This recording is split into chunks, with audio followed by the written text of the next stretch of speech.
Being very entitled and controlling, narcissists have no difficulty stepping all over your personal boundaries. So that's why I put together an extensive video class called This Is Me. It has 25 videos, written documents, guided questions. I'm going to teach you how to have healthy boundaries. There's a link below, and I hope you'll find it to be quite therapeutic.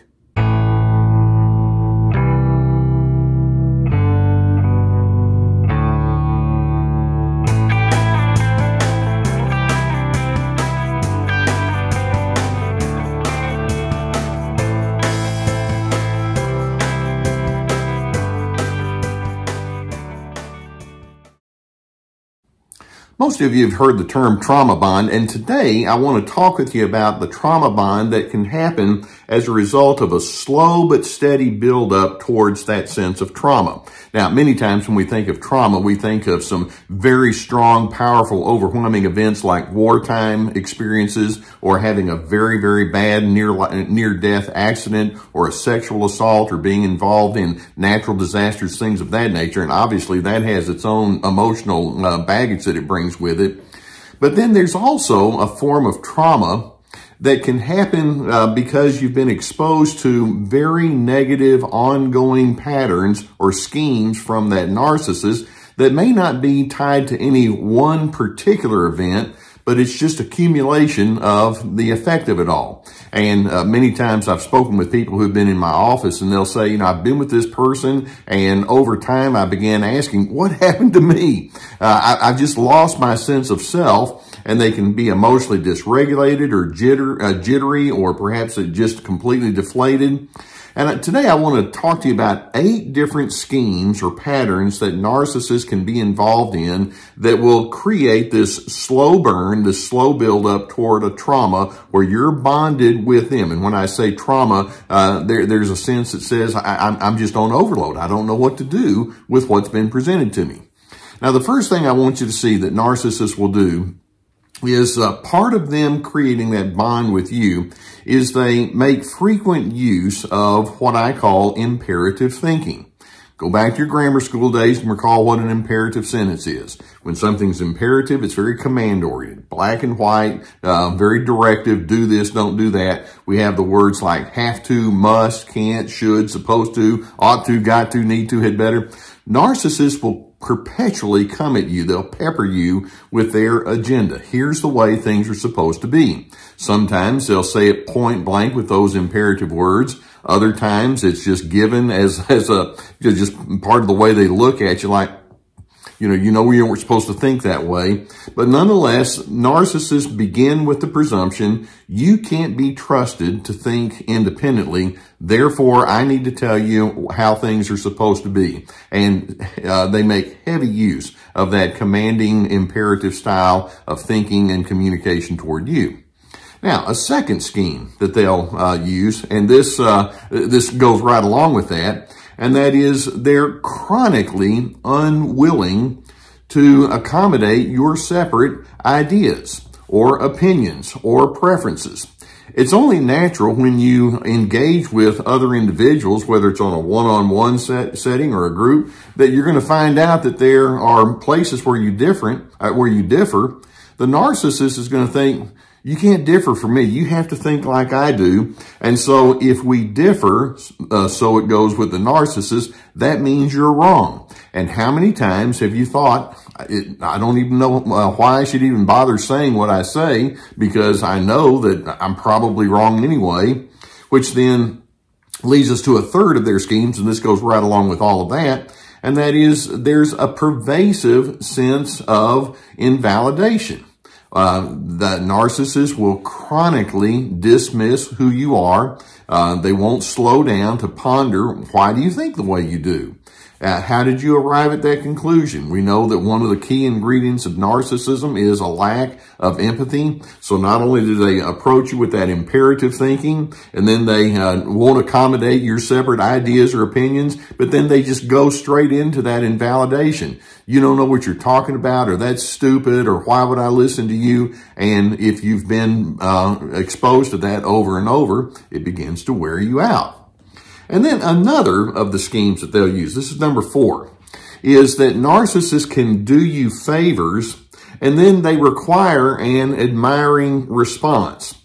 So anytime they even do something nice or good, it's like, okay, what are you going to give me now? And so even then, when there are pleasantries there, you still are not allowed to have a feeling that says, oh, good, this is nice.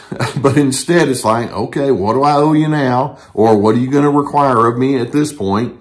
By the way, I've talked with some people who said, yeah, and the favors that were done for me were absolutely terrible. I remember one person telling me that, she wanted to take guitar lessons, and she had proven to be quite, gifted at that. And then the father, for her birthday, gave her a guitar, and it was the cheapest, crummiest guitar that he could possibly get. I mean, to the point to where it was an embarrassment because she was going on with others. But yeah, and then it's like, you're supposed to be grateful for that. You know, that's where I'm going with that. So many times it's like, look, all the nice things that I've done for you. It's like, well, it's not that nice. Yes, it is. And so they require your admiration, whether they've earned it or not.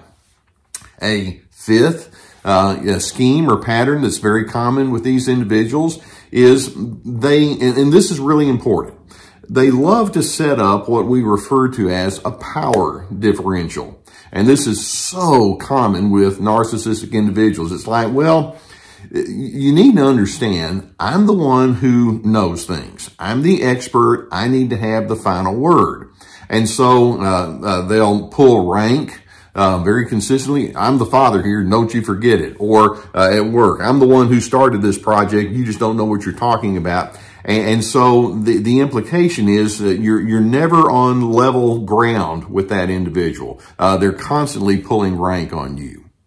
A sixth way or sixth scheme that they'll use as they bond you to them in an unhealthy way is they will refuse to become vulnerable, and yet they seek your vulnerability. For example, I recall one person telling me that he had a friend who would ask him personal questions left and right many times and seemed to be very curious and eager to know that person. But then over time, that person who asked the questions and made that other person vulnerable would never share anything personal there. And what it did is, we go back to that power differential. It means I have the goods on you. They're data gatherers, and you're not going to get anything on me. Or if you do, it's only going to be superficial. And so they like putting you in that vulnerable position so that they can come back later and use whatever you've shared with them against you. Now, a seventh, and this is one that's, just like picking low fruit, narcissists will bond you to them through their anger. Their anger can be frequently triggered, easily triggered, and then you wind up living in fear of what is going to happen because of them being angry. Because you see, whenever they become angry, guess whose fault it is? Pretty close to 100% of the time, it's you. They'll remind you left and right about how inadequate you are. They use chronic blame and accusation. And when you say, I'd like to talk to you about it, it's like, yeah, we're going to talk about it. I'm going to tell you a few things. And so their anger can come on very strong and to the point where you're thinking, this person's impossible. I can't get through to them. And the narcissist is thinking, I don't want you to get through. I want you to just subordinate yourself to me. And that becomes the bond. And then an eighth scheme that they have is they're chronically secret, which is part of them maintaining double standards. In other words, there are certain things that I can do. You don't need to know about my money. You don't need to know about my personal whereabouts or what I have committed to with other individuals. I'll tell you on a need-to-know basis, and you don't need to know much about me. And then the double standard is, but you have to keep yourself, open to me, and you can't do certain things. And it's like, well, you did it. No, I didn't. Or so what? You're not me. And so the double standards are there. Now, overall, and this is what I mean when I say there's a slow build-up to the trauma bond, the goal that narcissists have is to wear you down. When you have repeated exposure to the things that I've just mentioned to you, what it does is it creates a sense of emotional fatigue. It causes you to have lots of second guessing of yourself. You wind up feeling inadequate. It's like, well, I'm never going to be enough, because if I show my uniqueness, I'm going to be clobbered and I'm going to be told how inadequate I am. You wind up having a sense of building resentment and then contempt and bitterness, and then you're chronically feeling like you have to defend yourself. And so I guess it's necessary for you to ask, I know that the narcissist has these schemes and patterns, but then what does it do to me? And then my question is, well, is that what you want? Is that how you want to continue filtering your way of thinking and living and determining through that highly controlling narcissist? So many times when I talk with individuals about, their experiences, and then we get to the point of asking, what do you want?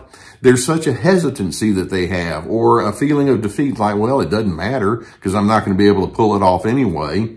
And like I say, that's when we know that there's a bond that's there, and it's not at all healthy, but it's all part of that emotional paralysis that a person experiences. When you have that, you're in that bond. Now, trauma bonding, many times with the narcissist, can be akin to the old saying, death by 1,000 cuts. And, just one little thing after another, but it all piles up. And eventually you feel like you just are, not as effective as you want. I'm hoping you can commit to the better alternatives, like assertiveness, standing up for who you are, whether it's verbally or behaviorally, following through on what you know is wisest and best, knowing full well that the narcissist is not going to appreciate it, but you just do it anyway because you know that's wise, and the narcissist is just going to continue to be what they are. I hope you can connect with people who are not trauma related type people. You can remove yourself if that's necessary. You're not required to remain loyal to someone whose job it is to rob you of yourself. And I'm hoping that as you see these patterns that are there, and then you realize the impact that it has on you to the point where you're a shell of a person, you can decide, this is not going to work for me. I'm going to avoid, or I'm going to stay away from people and systems that refuse to have reciprocity or collaboration or healthy interdependence. I'm on Team Healthy, and I'm going to align myself with other individuals who are in a similar kind of mindset.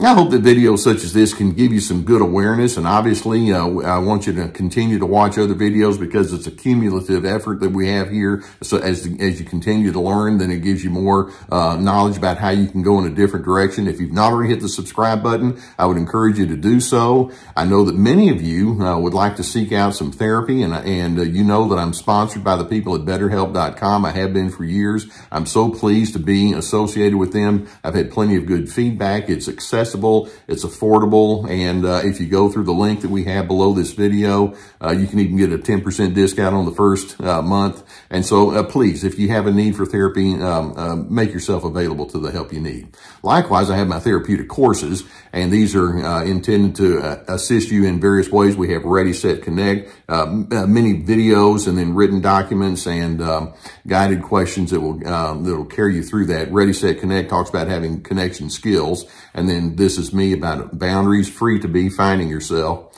We also have my webinars that have been produced, and they're still available for your purchase. We have my podcast, our website with many articles, my books, many resources.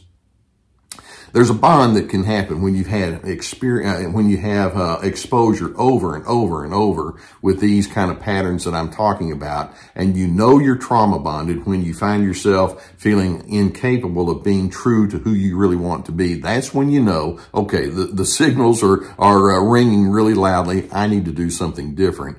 You deserve to do something different. You deserve to live into the person you were meant to be. And in doing so, I hope that it gives you a sense of healthy initiative, which can then ultimately lead you to a place of the peace that you so richly deserve.